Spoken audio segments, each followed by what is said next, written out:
त्यातलेच अजित पवार एक कार्यकर्ते म्हणून होते. त्यांना साहेबांनी मोठं केले, अनेक पदं दिली.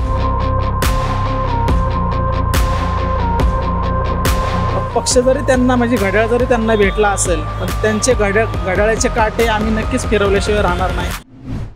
केंद्रीय निवडणूक आयोगाने राष्ट्रीय काँग्रेसच्या पक्षाबाबत दिलेला निकाल हा झालेला आहे आणि त्याच्यानंतर आपण बघू शकतो शरद पवार गट हा आक्रमक झालेला आहे आणि या ठिकाणी दांडेकर पुलाजवळ ढवळ्यापाशी पवळ्या बांधला वाण नाही पण गुण लागला अशी बॅनरबाजी शरद पवार गटाच्या कार्यकर्त्यांकडून करण्यात आलेली आहे.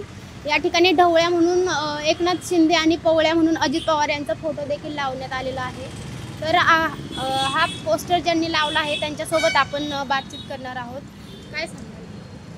आदरणीय पवार साहेबांनी 1999 साली पक्ष स्थापना केला होता आणि अनेक म्हणजे सामान्य कार्यकर्त्यांना घेऊन साहेबांनी पक्ष आज मोठा केला होता. त्यातलेच अजित पवार एक कार्यकर्ते म्हणून होते. त्यांना साहेबांनी मोठं केले, अनेक पदं दिली आणि तेच आज म्हणजे एका ताटात खाऊन म्हणजे साहेबांना धोका दिल्यासारखं त्यांनी केलं. म्हणजे नाव बी देखील त्यांनाच मिळालं आणि पक्षसुद्धा त्यांनाच मिळाला. पक्ष जरी त्यांना म्हणजे घड्याळ जरी त्यांना भेटला असेल, पण त्यांचे घड्याळाचे काटे आम्ही नक्कीच फिरवल्याशिवाय राहणार नाही. याचा निषेध म्हणून मी बॅनरबाजी केलेली आहे. यांनी आपण बघितलंच की एकनाथ शिंदे यांच्या संगतीनेच अजित पवार यांनी असं केलेलं आहे असं त्यांचं म्हणणं आहे आणि त्यांनी निषेध देखील व्यक्त केलेला आहे.